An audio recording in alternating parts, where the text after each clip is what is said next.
Buenos días, chicos.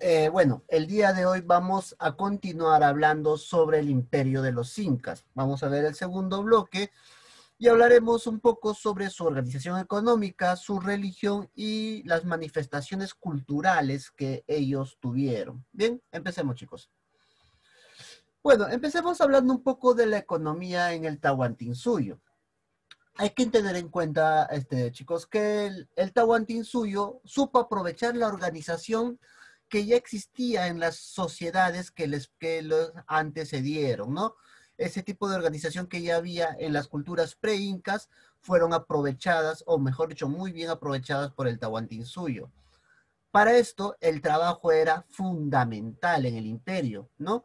¿Por qué razón? Porque era la única manera de dar tributo y generar riqueza al imperio.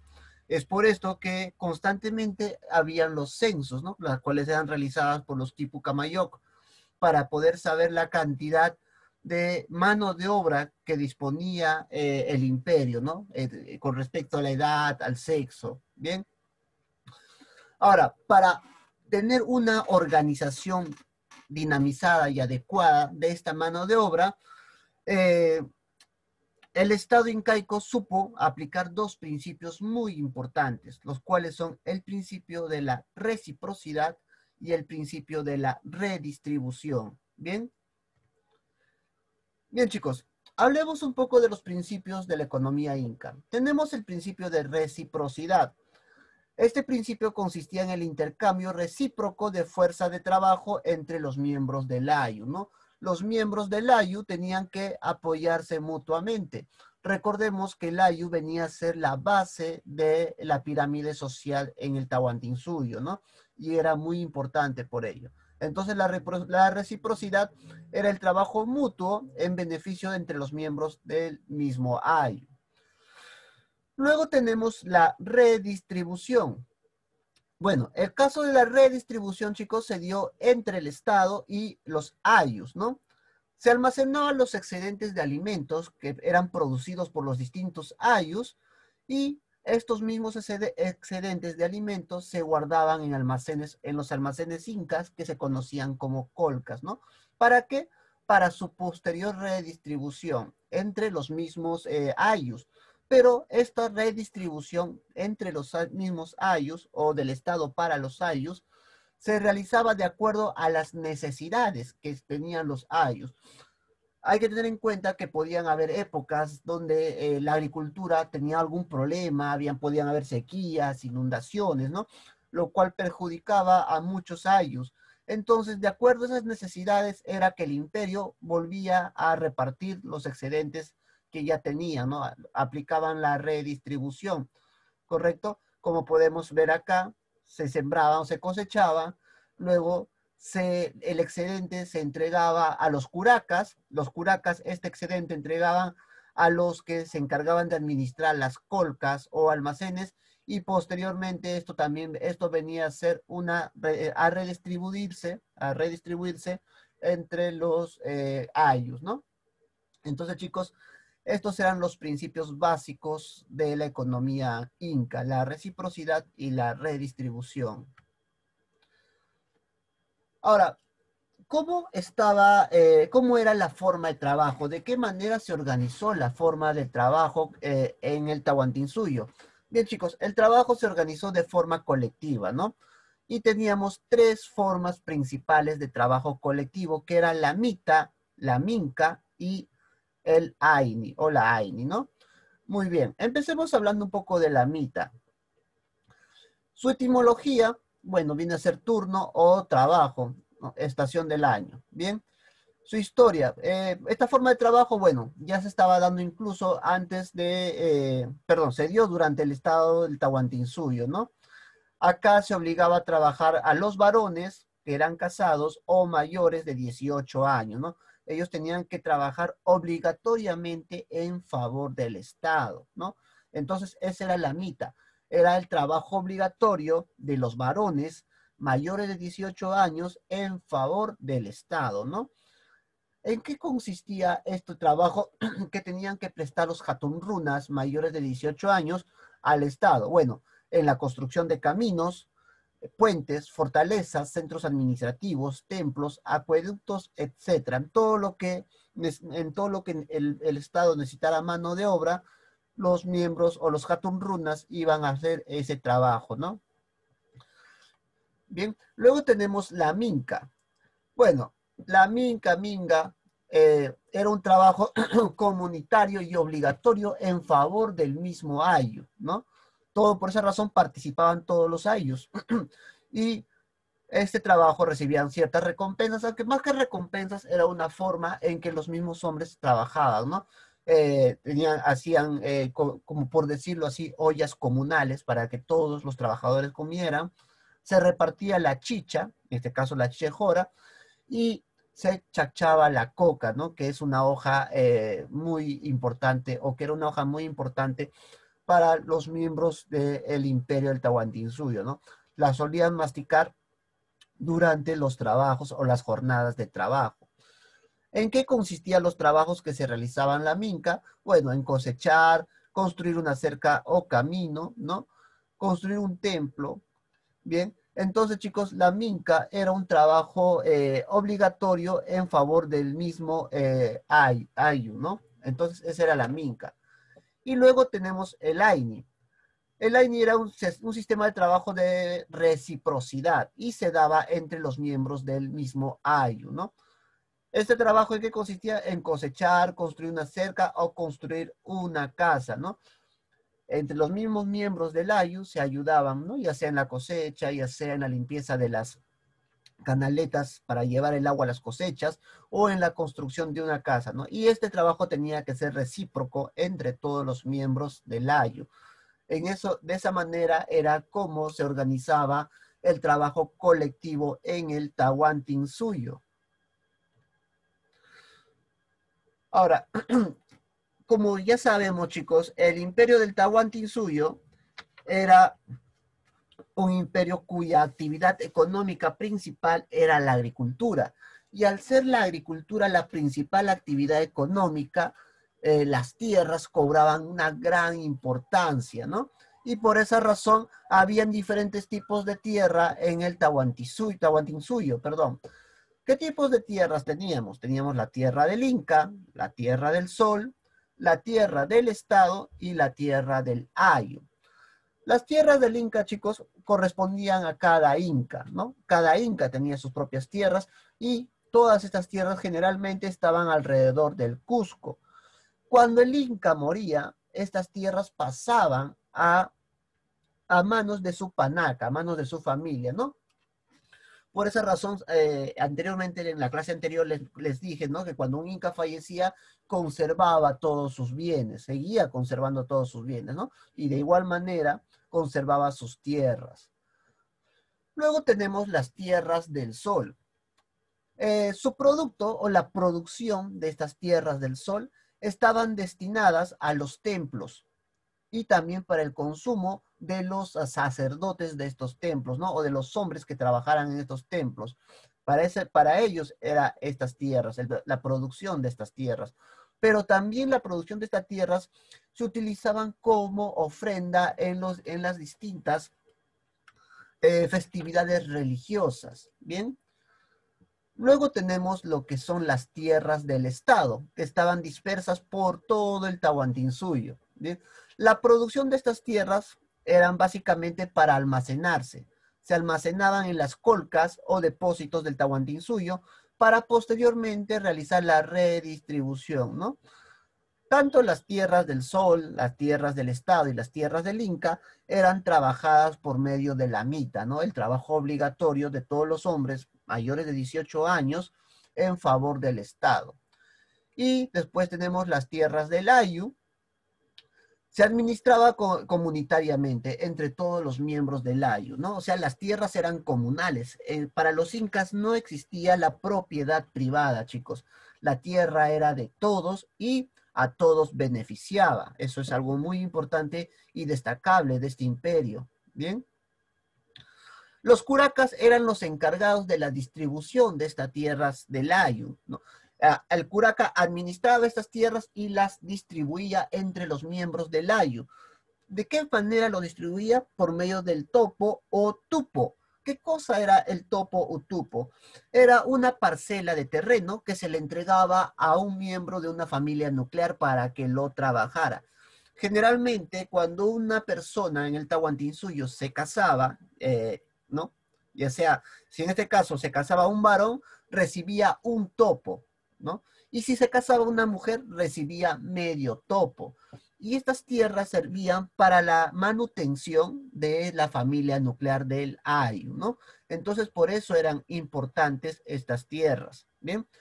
Entonces, chicos, estas son las 4 formas de cómo se repartían las tierras en el Tahuantinsuyo para lograr su producción, ¿bien? Ahora, hablemos un poco de la administración en el Tahuantinsuyo. Recordemos, chicos, que el imperio del Tahuantinsuyo fue un imperio gigantesco que atravesó el territorio de 6 países actuales.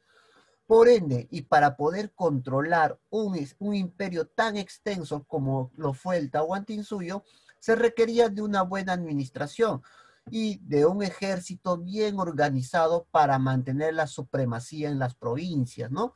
¿Qué quiere decir esto? Que el ejército inca, chicos, fue uno de los ejércitos, o fue un ejército muy bien organizado. Y de esta manera podían suprimir cualquier intento de sublevación de los pueblos sometidos. Por eso era muy importante la mantención de este ejército para poder mantener el control del imperio, ¿no? Pero también se aplicaron otras estrategias para mantener el control del imperio, como por ejemplo una lengua imperial, el runasimi o quechua. Esta lengua, con esta lengua se buscó vincular o usarla como un vehículo de comunicación a través de todo el imperio. Por esta razón se obligó a hablar esta lengua y se oficializó el quechua o runasimi en el Tahuantinsuyo, ¿no? Era la lengua oficial del imperio y se tenía que hablar en esa lengua. Ahora, lo básico y lo más importante, para una muy buena administración del Tahuantinsuyo, se requería de vías de comunicación para poder llegar de manera efectiva a los distintos sectores y lugares que habían logrado someter. Y para esto se aplicó una red de caminos muy importante, ¿no? Se construyó una red de caminos muy importante en el imperio, la cual se llamaba el Capajñán. Esta red de caminos, chicos, fue tan extensa que aproximadamente medía entre 30.000 y 50.000 kilómetros, ¿no? Imagínense el trabajo y los años que costó construir esta red de caminos, ¿no?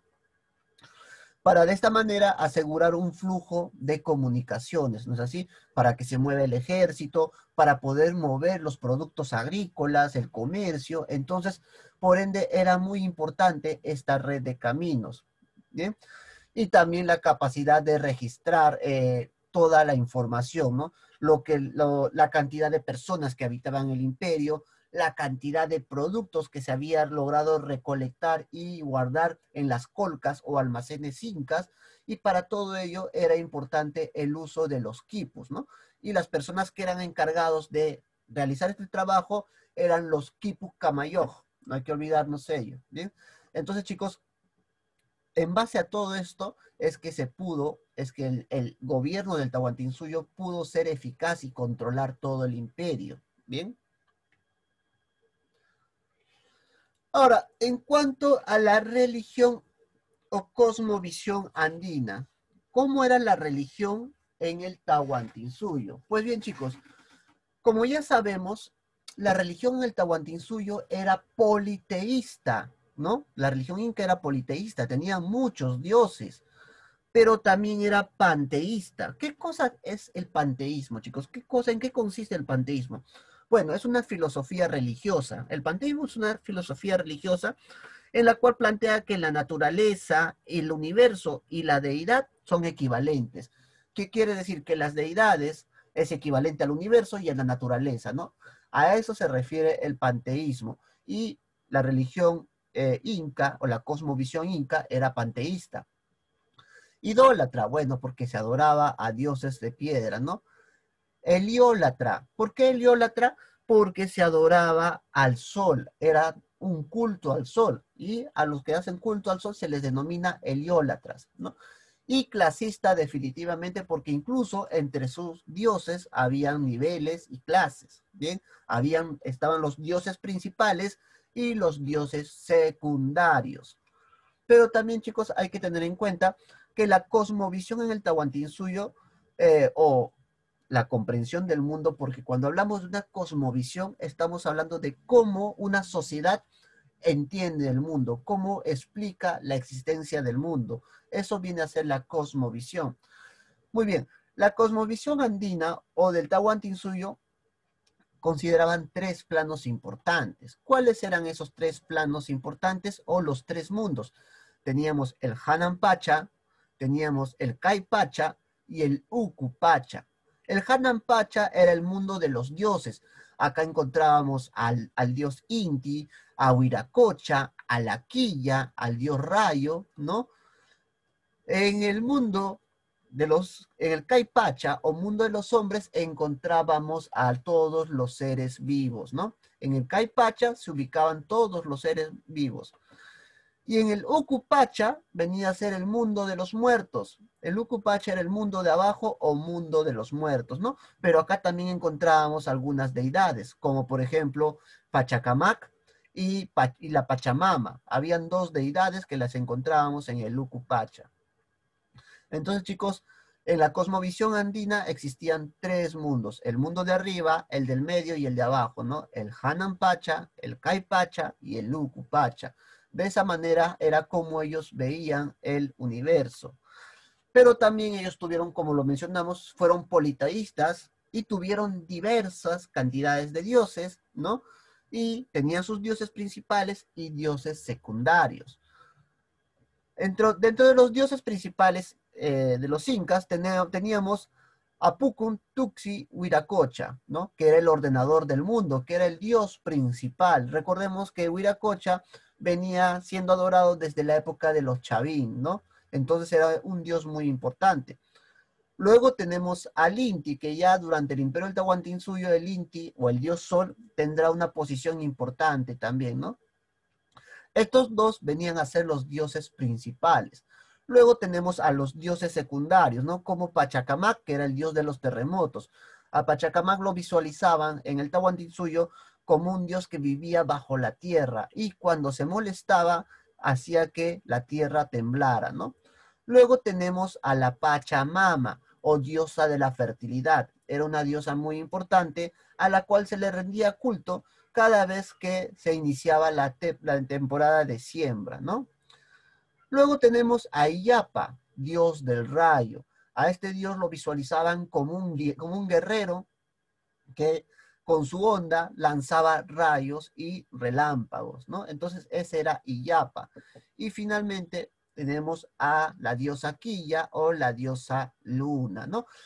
¿Habían más dioses? Habían muchos más dioses. Estaban los dioses del arco iris, de las estrellas, de las aguas, ¿no? Recordemos que los incas tenían muchos dioses, chicos, y por esa razón eran politeístas, ¿bien? Ahora, en cuanto a la educación, ¿cómo era la educación en el Tahuantinsuyo? Bueno, como ya sabemos, chicos, el imperio del Tahuantinsuyo era un imperio clasista. Por ende, los que recibían educación solamente eran los hijos de los nobles, ¿no?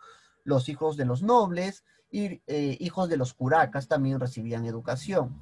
Y esta educación la recibían en centros educativos que eran llamados Yachayhuasis y Agyahuasis. El Yachayhuasi, que era la casa del saber, y el Agyahuasi, que era la casa de las escogidas, ¿no? Al Yachayhuasi iban a estudiar solamente los varones hijos de los nobles. Pero en el Agyahuasi era muy diferente. No tan solo iban las hijas de los nobles, sino iban todo tipo de mujeres escogidas. Y no eran escogidas precisamente por su belleza, sino por sus habilidades. Porque las que formaban parte del Agyahuasi tenían que tener muchas habilidades, porque acá eran centros formativos. No tan solo se educaba, sino también se formaba en lo que era la producción textil, ¿no? Por esa razón eran escogidas las mujeres más hábiles para poder estudiar en el Agyahuasi, ¿no? Y eran escogidas por sus cualidades. Por eso digo que no tan solo eran hijas de nobles, sino también hijas de los Hatun Runas. Y estas mujeres que eran llevadas al Agyahuasi eran enseñadas o educadas por las mamaconas, que venían a ser, por decirlo así, como las profesoras de estas mujeres que se educaban en el Agyahuasi. Luego tenemos en el Yachayhuasi, que era el lugar donde se llevaba a los nobles varones a enseñar, ¿no? Acá se les enseñaba diversas materias como también las matemáticas, la astronomía, ¿no? Y estos eran educados por los amautas, que eran los maestros, y los arabicus, que eran poetas, ¿no? Estos dos personajes educaban a los hombres que estudiaban en el Yachayhuasi. Entonces, de esa manera se daba la educación en el Tahuantinsuyo. Ahora, hablemos un poquito, chicos, de las manifestaciones culturales en el Tahuantinsuyo. Iniciemos hablando de la arquitectura. La arquitectura, chicos, en el Tahuantinsuyo se distinguió enormemente por el uso de piedra, como podemos apreciar. Utilizaron en gran medida la piedra, pero también se caracterizó porque aplicaron principios. ¿Cómo qué principios? El de sencillez, que sus templos, sus construcciones eran muy sencillas. Solidez, tenían que ser macizas, ¿no? Por eso se construyeron con bloques de rocas gigantescos. Y tenían que ser simétricas y monumentales, o sea, gigantescas y tenían que tener simetría, ¿no? Para ello utilizaron formas trapezoidales en ventanas y puertas. Por ejemplo, acá podemos apreciar en Huanucupampa una puerta de forma trapezoidal, ¿no? Esta forma la aplicaban tanto en las entradas, en las puertas, como en las ventanas. En lo que es sus templos y aposentos, se destacan por tener un solo piso y una base rectangular. Tenía una base rectangular y un solo piso, como se puede apreciar en Choquequirao, ¿no? Entonces, chicos, los incas fueron grandes arquitectos y para poder hacer las construcciones realizaban previamente una maqueta en piedra, ¿no? La cual usaban como guía los albañiles a la hora de construir los templos y palacios, ¿no? Acá, por ejemplo, vemos las obras arquitectónicas de los incas más representativas o importantes. Tenemos el Machu Picchu, tenemos Choquequirao, que es considerado la ciudad gemela, o perdón, la ciudad hermana de Machu Picchu por su belleza y complejidad. Después tenemos Cochabamba, tenemos Huanucopampa y el gran templo fortaleza de Sacsayhuamán, ¿no? Que son las construcciones más representativas de la arquitectura en el Tahuantinsuyo. Ahora, en cuanto a la cerámica, chicos, bueno, los incas, su cerámica fue un poco más simplista, a pesar que tuvieron influencia de todas las culturas que los antecedieron, fue un poco más simplista y se destacaron dos estilos, el estilo inca imperial y el estilo inca adaptado a las diferentes culturas sometidas, ¿no? La cerámica que más destaca de los incas es el urpu o aríbalo, ¿no?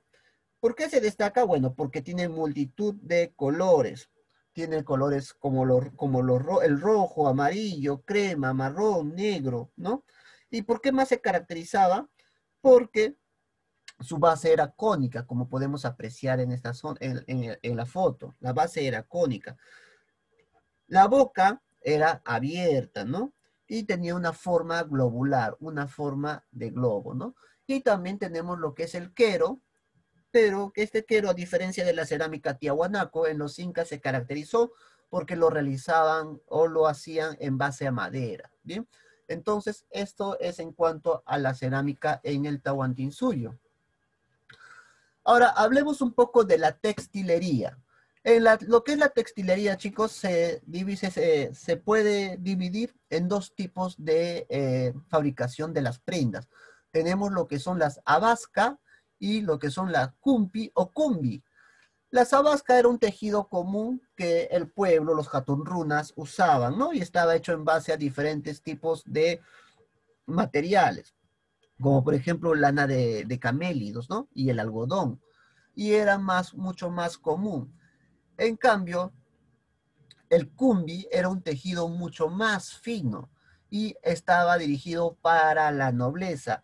Este tipo de tejido, chicos, se realizaba en las en los agyawasis. Ahí se realizaban este tipo de tejidos por las mujeres escogidas, ¿no? Y los cuales eran mucho más finos. En estos tejidos se utilizaba la lana de alpaca, la lana de vicuña para poder realizarlos. Y sus motivos también eran mucho más elaborados, tenían motivos con formas geométricas, ¿no? Por eso se dice que son prendas de vestir finísimas de lana de vicuña con finos bordados y multicolores. Y bueno, las figuras geométricas que ya les estaba mencionando, ¿no? Entonces se puede destacar dos tipos de textilería en el Tahuantinsuyo. La vasca, que era para el pueblo, y la cumbi, que era para la nobleza. En cuanto a la música, chicos, en el Tahuantinsuyo ya desarrollaron la música, incluso mucho antes que ellos, ya los otros pueblos habían desarrollado su música. La música en el Tahuantinsuyo fue pentafónica. ¿Qué quiere decir pentafónica? Que solo utilizaban las notas re, fa, sol, la y do, ¿no? ¿Qué estilos musicales tenían? Bueno, tenían el ayi, que era canción de victoria o guerra, el ayarachi, que era canción funeraria, y el arawi, que era una canción religiosa, ¿no? Y para ello tenían o contaban con distintos tipos de instrumentos, como por ejemplo los instrumentos de viento, como la quena, ¿no? La, la tara, perdón, ¿no? Y el puturo. Pero también tenían instrumentos de percusión como lo que es, como el huáncar y la tinta y la tinya, ¿no? Acá tenemos la huáncar y la tinya, y el puturo, que era un viento de aire, ¿no? Entonces, estos eran los instrumentos que utilizaban para realizar su música. También practicaban danzas en el Tahuantinsuyo y destacan tres tipos de danzas principalmente. La caswa, que era una danza de alegría, la cachampa, que era una danza de guerra, la atamara, que era la danza funeraria, y el inti, que era una danza dedicada en el culto al sol, ¿no? Entonces también desarrollaron bailes en el Tahuantinsuyo. Bien, chicos, acá les estoy dejando la tarea. Van a desarrollar las páginas 35 al 38 de su libro. Investigan qué tecnologías y técnicas agrícolas utilizaron los incas, y esto lo van a hacer mediante un mapa conceptual. Y no se olviden dibujar o pegar el tema en el cuaderno. Bien, chicos, nos estamos encontrando en unos minutos en la asesoría.